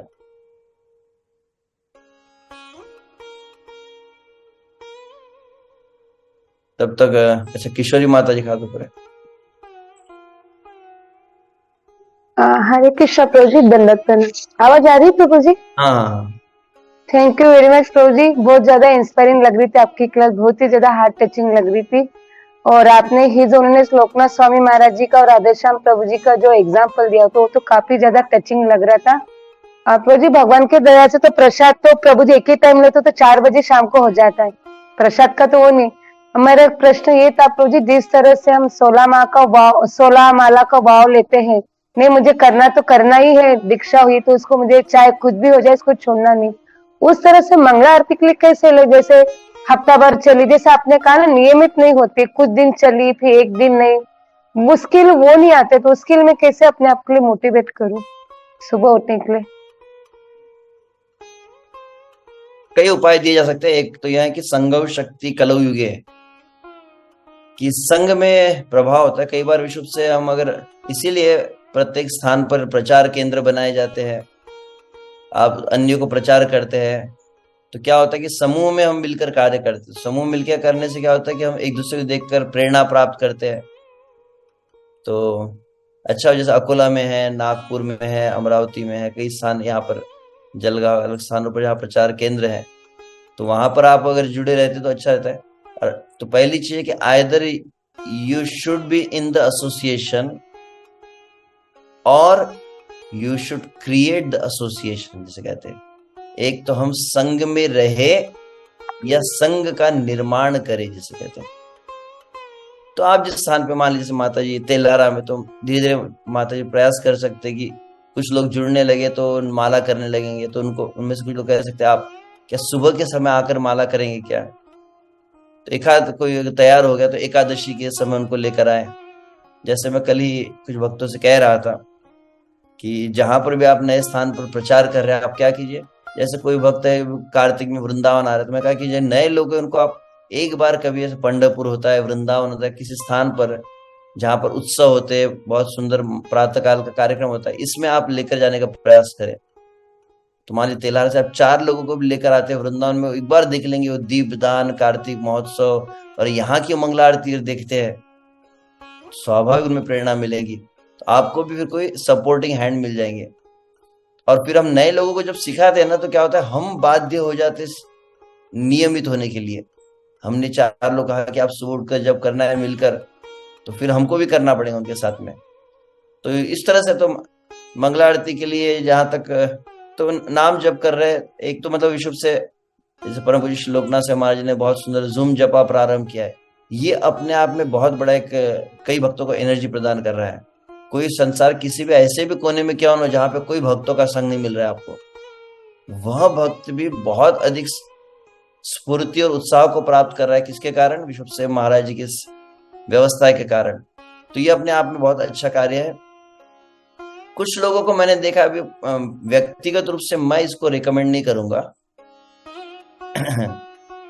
कुछ लोग करते हैं, हालांकि पर्सनली मेरा जो अनुभव है कि एटलीस्ट महाराज जी का जूम जब होता है उसको छोड़कर ब्रह्म मुहूर्त के काल में मोबाइल का प्रयोग न किया जाए। मतलब व्हाट्सएप, यूट्यूब, ये कुछ लोग जो करते हैं कि इस्कॉन वृंदावन की मंगला आरती लगा लेते हैं, इस्कॉन मायापुर की मंगला आरती अटेंड करते हैं, तो कर सकते हैं, परंतु वो एक बार यूट्यूब में अगर चले गए सुबह सुबह एक भक्त ने कहा है, इसका आपको श्लोक नहीं दे सकता मैं, उन्होंने कहा कि जो ब्रह्म मुहूर्त में मोबाइल का प्रयोग करता है, केवल इस अपवाद में कहूंगा कि महाराज जी जूम जब करवाते हैं उसको छोड़कर सुबह सुबह व्हाट्सएप करना, सुबह फेसबुक देखना और यूट्यूब देखना, ये देखना, सुबह के समय इसको मैसेज करना, उसको मैसेज करना, सुबह के समय पर स्टेटस रखना, ब्रह्म मुहूर्त में जो मोबाइल को प्रयोग करते हैं उनका आधा भजन ऐसा ही भ्रष्ट हो जाता है। ये मैंने सुना था, it was really hard, very strong statement कि भजन नष्ट ही हो गया उसका, वरना भजन का मतलब पकड़ जो एकदम छूट जाती है। अगर क्योंकि मोबाइल का एक विशेष जो दोष होता है कि बहिर्मुख वृत्ति को बहुत जल्दी बनाता है, अंतर्मुख वृत्ति नहीं होती है, तो इसीलिए उसको टालना चाहिए। तो मंगला आरती के लिए एक तो है कि बीच बीच में तेल्हारा के वक्त अगर है तो वे आमंत्रित है, वे कभी कभी बीच में अकोला आ सकते हैं, वैदर विचरण प्रभु का संग प्राप्त कीजिए या कभी अमरावती आइए, ऐसे महीने में 2 दिन का ऐसा ब्रेक लेकर भक्तों के साथ में अगर आएंगे विशुभ से, जहाँ पर हर एक क्षेत्र में एक मदर टेम्पल जिसे हम कहते हैं वो रहता है, उसमें अगर आप जाएंगे तो वहां पे 2 दिन जाके रुकिए, 3 दिन जाकर रुकिए, तो वहां मंगला आरती करके आएंगे तो फिर वो 15 दिन के लिए आपको चार्ज कर देगा, 15 दिन वो देखकर फिर हमको भी इच्छा होगी। ऐसे बीच बीच में ऐसा कार्य किया जा सकता है। ठीक है, Hare Krishna. Yes thank you very much. Mangal Sakha Prabhu. हरे कृष्णा प्रभु, दंडवत प्रणाम। तो प्रभु जी बहुत अच्छा सेशन लगा। तो मेरा एक प्रश्न था प्रभु, आप बोले कि सूर्योदय या सूर्यास्त इस समय कुछ हमको नहीं प्रसाद लेना चाहिए, तो और उसके बाद मतलब सूर्यास्त के बाद 6 से 8 के बीच में बोले कि हल्का कुछ प्रसाद लें, पर ऐसा मतलब बोलते प्रभु कि हमेशा सूर्योदय में ही पर्याप्त, जब तक सूरज है तब तक प्रसाद लेना चाहिए, उस सूर्यास्त या सूर्योदय से पहले नहीं लेना चाहिए। हाँ, तो ऐसे जनरल मैं ये मुझे एक आयुर्वेदिक डॉक्टर का ये आर्टिकल में देखा हूँ, इसमें कुछ बातें आप समझ सकते हैं। जैन लोगों में भी ये होता है ऐसे कि, और डाइजेशन के इसमें भी बताया जाता है कि सूर्य के अस्त होने के बाद में डाइजेशन कुछ होता नहीं है, तो ऑलमोस्ट लिक्विड फूड हो जनरली कुछ कहते हैं। विशुभ से जहाँ पर इस्कॉन के मंदिर वहां तो व्यवस्था ये होती है, जैसे हम आप देखिए वृंदावन में हम रहते हैं तो वृंदावन में लगभग 3 बजे होता है प्रसाद, लास्ट प्रसाद है, कुछ स्थानों पर 4 बजे होता है और अधिकांश मंदिरों में से 5 बजे का होता है, 5:30 के बाद नहीं रहते हैं। कुछ कुछ स्थान पर लेते हैं वो 7 बजे प्रीचिंग के लिए जाते हैं, कुछ स्थानों पर 3 बार की डाइट रखी जाती है, सुबह लाइट और फिर 1-2 बजे फुल लेते हैं और फिर शाम को 7 भी लेते हैं, तो वो फिर परंतु उतना अच्छा डाइजेस्ट नहीं होता है। तो अच्छा तो यही है, जिसको बहुत अच्छा अगर सुबह सुबह जब करना है तो जनरली 6 के पहले ही ले लेते हैं। अब गृहस्थ भक्तों में अलग अलग व्यवस्था होती है, जॉब में रहते हैं, तो दोपहर का जो मील है जो मैंने सुना, वैसे अधिकांश कुछ भक्तों में चर्चा कर रहा था बीच में, तो कहा कि अभी एक नेचुरोपैथी भी काफी चलता है, मानस थेरेपी में अकोला में कुछ, अकोला शेगांव में, हाँ शेगांव में मुझे भेंट हुई थी कोई जो मानस थेरेपी वाले जो प्रचारक थे उनसे, और वो मुझे काफी बुक्स वगैरह शेयर किए, और उसमें उन्होंने क्लियरली इस बात को कहा था कि बेस्ट अगर शरीर को निरोगी रखना है तो उसके लिए आवश्यक है कि जो कुक्ड फूड होता है ना, जो पकाया हुआ जो भोजन होता है, अन्न एक ही बार होना चाहिए। बाकी समय सलाद हो, फल हो, अलग अलग प्रकार के जूस, लौकी का जूस वो कह रहे थे, अलग इन चीजों का प्रमाण जो सुबह के समय शाम के समय होना चाहिए। और मेन जो अन्न है उसको दोपहर के समय लिया जाता है, तो इसको जनरल रिकमेंड करते हैं। तो आपने जो कहा ठीक ही है कि सूर्यास्त के बाद वो रियली अन्न जो सॉलिड अगर अन्न लिया जाए तो डाइजेस्ट नहीं होता, जितना वो लिक्विड फॉर्म में हो, जितनी पतली खिचड़ी होती है। जनरली हमने से महाराज जी को देखा है तो महाराज जी के पास सूप लेते हैं, तो कुछ हल्का स्नैक्स कभी ले लिया जाता है, और बहुत हल्का लिमिटेड हो। एक जो होता है पूरा पेट भर के टंकी फुल करके वो भोजन दोपहर का समय का होता है। शाम के समय एकदम फुल करने की आवश्यकता नहीं है, थोड़ा सा ले लिया कि रात्रि में आपको पेट पकड़ के सोना न पड़े, ऐसी अवस्था न हो, इसलिए। ठीक है। हरे कृष्ण। अंजलि।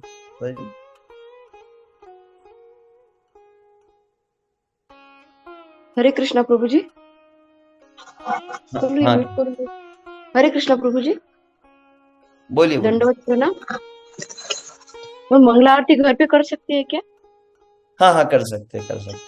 वही मेरा क्वेश्चन था। सेंटर पर जा नहीं सकते तो कभी मंगला आरती सुबह कर सकते हैं ना? धन्यवाद प्रभु जी। आप जैसे व्यवस्था है वहां पर कर सकते हैं। और आप जिस स्थान पर अगर होंगे, मान लीजिए अगर आप अकोला, पता नहीं मैं आप जहाँ कहीं से भी है, तो वहां पर जो भक्त है उनसे थोड़ा आप गाइडेंस ले सकते हैं। तो उसमें हाँ। रहता है जो गृहस्थ भक्त होते हैं वो क्योंकि समय उनके पास सीमित रहता है, कुछ घर के भी कार्य होते हैं, तो वह मंगला आरती शॉर्ट भी हो सकती है। जैसे मंदिर में मंगला आरती होती है, लगभग वो आधा पौन घंटा चलती है, मंगला आरती, नरसिंह आरती, तुलसी आरती, शिक्षाष्टकम।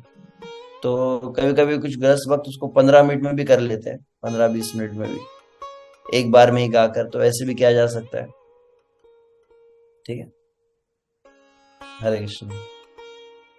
और किसी का हाथ शायद ऊपर हुआ था, तो ठीक है।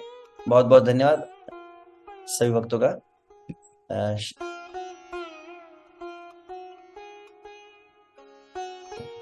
तो अगला शनिवार को, मतलब 11 तारीख है, तो आप सभी को इन एडवांस कार्तिक मास की तो शुभकामनाएं है ही। अगले सप्ताह दीपावली की शुभकामनाएं। धनतेरस है शायद, धन त्रयोदशी है अगले शनिवार को। तो हम जो नेक्स्ट टॉपिक था, भक्ति को एग्जैक्टली करना क्यों है, जिसको हम ताकि हम अच्छी तरह से कन्विंस्ड हो, तो एक विषय है जिसको अंग्रेजी में कहा जाता है why we do what we do. हम जो कुछ करते, तिलक क्यों लगाते, कंठी क्यों है, कई प्रश्न आते हैं ना। आप ऐसा प्रणाम क्यों करते इस्कॉन वाले, आप शेंडी क्यों रखते, तो हर प्रश्न कई आते हैं। तो इनको, इन सिद्धांतों के ऊपर चर्चा, और फिर भक्ति है क्या, भक्ति मतलब एग्जैक्ट क्या है, ये दो विषय की हम चर्चा आने वाले सत्रों में करेंगे। बहुत बहुत धन्यवाद। यस, वेदर विचरण प्रभु, कुछ आदेश।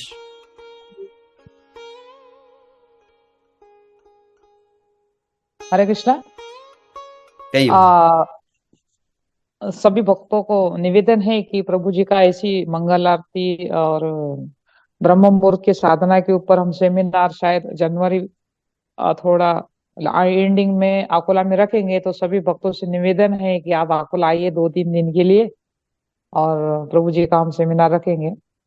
और मैंने देखा भी है प्रभु जी का वास्तविक, हम संग प्राप्त किए, काफी साल अमरावती वगैरह रहे, तो जब भी हम ब्रह्मचारी उठते तो हम जब उठते तो प्रभु जी का जब प्रारंभ भी हो जाता था, तो हम स्नान करने जाते। तो मतलब जो कहा जाए कि कोई, हम जैसा प्रभु जी ने बताया कि जो बोल रहा है वो उसका खुद के जीवन में भी आचरण होना चाहिए, तो प्रभु जी का खुद के जीवन में भी आचरण है। काफी कुछ हम प्रभु जी से सीखते हैं, और उनका मार्गदर्शन सदैव हमारे जीवन में, ब्रह्मचारी जीवन में रहा है।